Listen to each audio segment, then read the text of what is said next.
Bonjour et bienvenue à la Cinémathèque. Et dans le cadre de la rétrospective de Millions on Love, je profite de l'occasion pour la remercier, pour te remercier, puisque aujourd'hui, donc à 18h Maya et à 20h30 Bergman Island. Bergman Island clôturera la rétrospective des films de Mia, mais je voulais te remercier pour ta présence, ta parole évidemment, et l'assiduité à laquelle tu t'es tenu et à laquelle tu as bien voulu voilà, participer pour présenter toutes les séances, et vraiment c'est un cadeau. Merci beaucoup.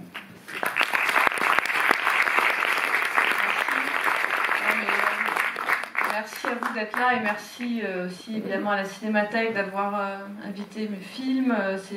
Ça me paraît évident qu'il faut que je sois là. C'est évidemment un honneur pour moi de pouvoir les présenter ici. Maya, c'est un film sûrement très à part dans ma filmographie. Ne serait-ce que parce que c'est le film dont il est le plus difficile de tisser des liens avec ma vie personnelle. C'est pas que mes films soient aussi autobiographiques qu'on me l'a souvent dit, mais disons qu'il y a souvent des liens un peu évidents. Et Maya, c'est un film qui est peut-être plus en apparence plus éloigné, plus romanesque que mes autres films, bien que, et ça c'est les mystères de l'écriture et de la fiction, bien que je me sente tout autant reliée à ce personnage et que j'éprouve autant d'empathie pour ce personnage masculin ayant une histoire très différente de la mienne, donc autant d'empathie pour lui que pour les autres personnages de mes autres films. Pour évoquer Maya, j'ai envie d'évoquer le précédent, enfin c'est souvent comme ça, mais parce que il y a une règle, je crois que c'est Claire Denis que j'ai entendu dire une fois qu'elle faisait souvent les films contre le film d'avant. Alors moi je ne fais pas contre le film d'avant. Elle avait piqué la phrase à Truffaut. Bon voilà, moi c'est pas contre, mais en tout cas l'impression d'aller chercher quelque chose qui n'est pas dans le film d'avant, de répondre à un manque, quelque chose qu'on n'a pas réussi à dire ou pu dire, et en ce sens-là il y a une opposition. En tout cas après l'avenir, qui était un film très proche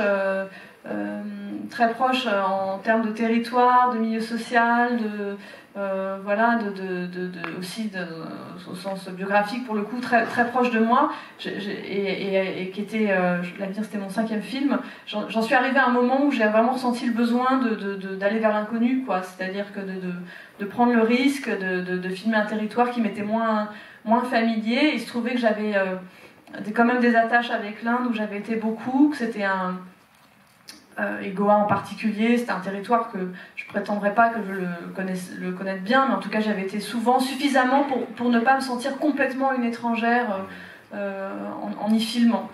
En tout cas, à l'arrivée, ça a été sûrement le film le plus difficile, le plus éprouvant pour moi à faire, ne serait-ce que pour des raisons presque, je dirais, physiques. Je dois dire, bon, je parle pas souvent de ça, c'est pas le sujet qui nous importe, mais c'est vrai que sur ce film-là, ça a été vraiment un truc, c'est indissociable pour moi du souvenir du film. Il y a eu vraiment un côté d'épreuve physique, ça se voit pas, heureusement dans le film, mais parce qu'on a préparé le film pendant la mousson.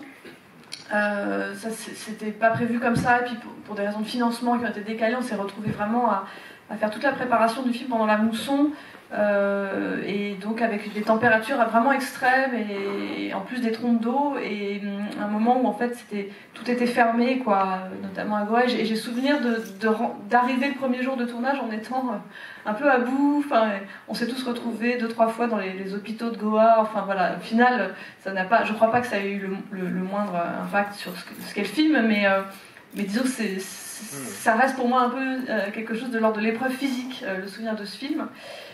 Mais plus essentiel que ça, ce que je voudrais dire, c'est que l'autre souvenir inoubliable du film pour moi, et ce qui donne peut-être tout son sens avec le recul aussi à ce film, c'est avant tout la rencontre avec Archie Banerjee, la jeune comédienne que vous allez voir dans le film, qui n'avait jamais joué, que j'ai rencontrée pour le film en faisant un casting, ce qu'on appelle un casting sauvage. Alors en l'occurrence, c'est pas dans la rue qu'on l'a trouvé, mais c'est en tout cas en l'occurrence, je crois que c'était par Facebook, enfin par les réseaux sociaux qu'on a fait. Ça a été une des multiples façons de chercher ce rôle, mais elle n'avait jamais joué. J'ai retrouvé en la filmant le genre d'innocence que j'avais ressenti chez Constance Rousseau, par exemple, la comédienne de mon premier film.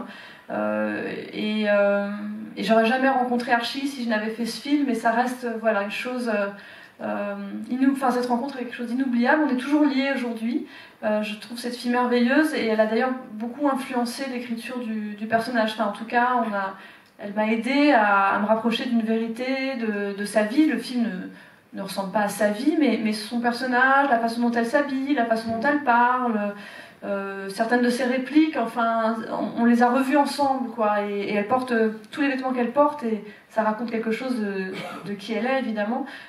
Tous les vêtements qu'elle porte dans le film, à une ou deux exceptions près, sont ses vêtements. Voilà, et pour moi, il y a une émotion particulière du film qui est vraiment liée à la grâce et de cette jeune fille, à ce qu'elle a de sensible et de lumineux, et j'espère que vous y serez sensible aussi. Voilà, elle a fait on va vous projeter une petite vidéo qu'elle a bien voulu faire pour présenter le film. Donc, voilà. Elle a envoyé donc la semaine dernière une vidéo à la demande de Mia. Donc vous allez voir pendant 4 minutes à Hachi Banerjee, vous allez la voir, l'entendre. Vous allez voir, c'est spectaculaire. Elle ne fait rien, mais c'est spectaculaire. Donc elle parle en anglais. Il n'y a pas eu le temps de faire le sous-titrage, mais je pense qu'elle parle un anglais très très accessible et compréhensible. Voilà, donc projection de la vidéo qu'elle a envoyée et ensuite projection dans la foulée de Maya. Mille merci. Merci.